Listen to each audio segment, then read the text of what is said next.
सबसे पहले हमारे चैनल में बहुत बहुत स्वागत है आपका। Thank you. मैम, सबसे पहले एज ए एंटरप्रेन्योर मैं आपसे बात करना चाहूँगा कि एज ए महिला आप सब लोगों को बहुत ज़्यादा इंस्पायर करती है, तो आपको ऐसी क्या चीज़ें जो इंस्पायर करती है और एज ए एंटरप्रेन्योर की जो जर्नी है वो कैसी रही आपके लिए, थोड़ा सा अगर उस बारे में बताया। मुझे इंस्पिरेशन तो मेरी मम्मी ने दी थी, सुल्ताना परवीन जी ने।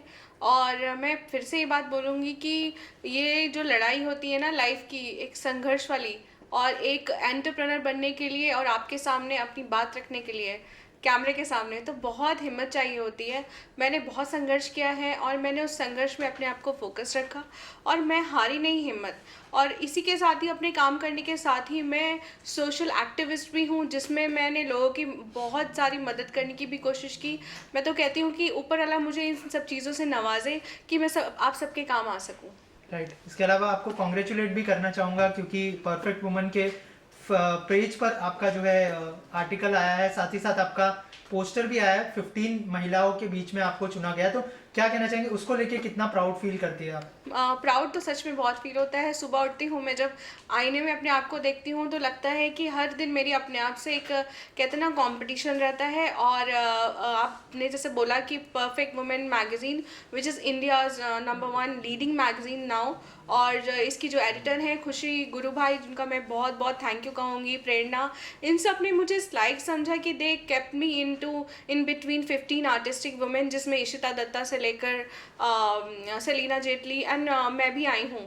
तो बड़ा अच्छा लगा अपने आप को देखकर, जिसमें लिखा हुआ था 15 artistic women, Iram Faridi, Iram's entertainment producer.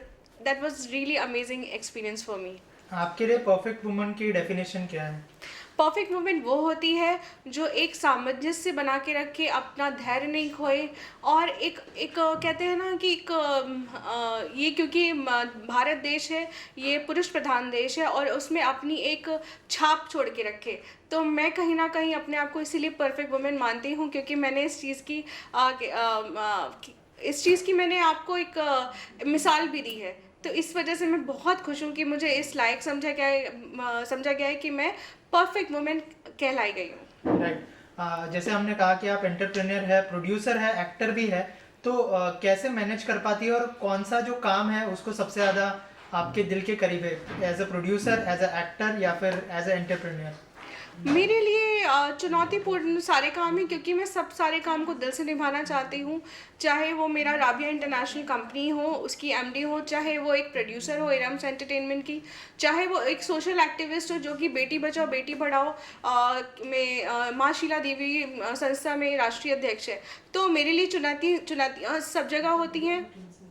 और इन सारी कहते हैं ना जितनी भी मुझे उपलब्धियां मिली हूँ, उन सबको निभाने में बहुत मेहनत लगती है, क्योंकि आपका हर एक कदम आपके लिए बहुत चुनौतीपूर्ण भरा होता है।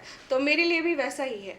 राइट। और हॉर्नबिल नाम की कंपनी के साथ जो है आप लोगों ने कोलैबोरेशन किया है, उसके बारे में कुछ बताइए कि ये कोलैबोरेशन किस तरह का होने वाला है और कब से शुरुआत होगी उसकी और कैसे हुआ ये कोलैबोरेशन?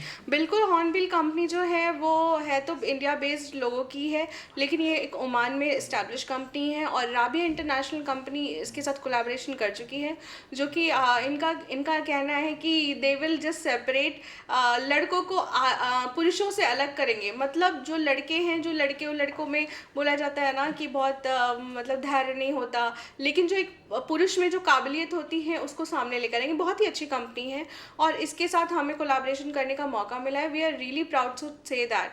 तो अब हमने काम भी करना स्टार्ट कर दिया, और बहुत जल्द आप बहुत अच्छे अच्छे प्रोजेक्ट्स आप हम सामने देखेंगे इंडिया के थ्रू।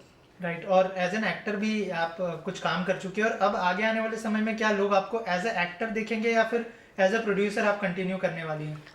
मुझे विद्या बालन बहुत पसंद है और उनकी एक्टिंग की मैं मिसाल देती हूँ, लेकिन मैं ये भी कहूँगी कि शायद मैं एक अच्छी प्रोड्यूसर हूँ, लेकिन अगर कोई ऐसा रोल है जो मेरे लिए बखूबी है, और मैं 16 साल की लड़की नहीं लग सकती, लेकिन वही एक महिला का रोल है जिसमें ऐसे चुनौतीपूर्ण रोल है, तो मैं बिल्कुल उसको निभाना चाहूँगी।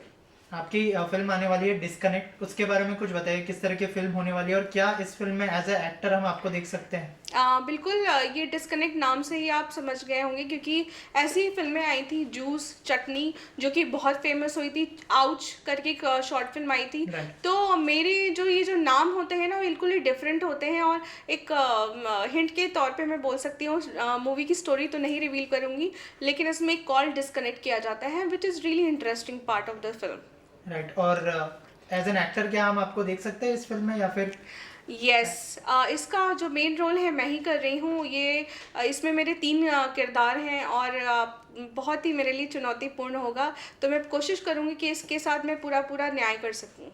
राइट। और any upcoming project after this disconnect? Yes, हम बहुत सारे प्रोजेक्ट लेके आ रहे हैं। अब जैसे जैसे हमारा भारत देश कोरोना काल से उबर रहा है, तो हम कोशिश करेंगे कि हम ऐसी ऐसी फिल्में लेके आएँ जो सबको एक बहुत ही मेंटली सपोर्ट कर सके। चाहे वो एक कुत्ता जैसी वेब सीरीज़ हो जिसमें कॉमेडी होगी, या फिर टॉक शो ऐसा होगा, यूनिक टॉक शो, जिसमें हम ऐसे ऐसे लोगों को लेकर आएंगे जो विक्टिमाइज हैं। तो बहुत अच्छे अच्छे हमारे प्रोजेक्ट हैं जो पाइपलाइन में हैं, और आपको देखने को मिलेंगे। और जो ऑडियंस आपको देख रही है उनके लिए क्या मैसेज होगा आपकी तरफ से? मेरा मैसेज तो इतना ही है, मैं सबसे यही कहती हूँ कि सफलता का गुरु मंत्र होता है, तो मेरी सफलता गुरु मंत्र यही है कि मैंने हमेशा फोकस रखा अपने आप को, मैंने अपने काम से काम रखा, मैंने कभी किसी के काम में कहते हैं ना उड़चन नहीं डाली, या फिर मैंने कभी किसी को पॉइंट आउट नहीं किया, और सिर्फ अपने से मतलब रखा। तो मुझे लगता है अगर आप जितने भी पॉइंट्स हैं इनको आप फॉलो करते हैं लाइफ में, तो आप एक बहुत ही मशहूर और एक सफल इंसान बन सकते हैं। Thank you so much ma'am. Thank you so much.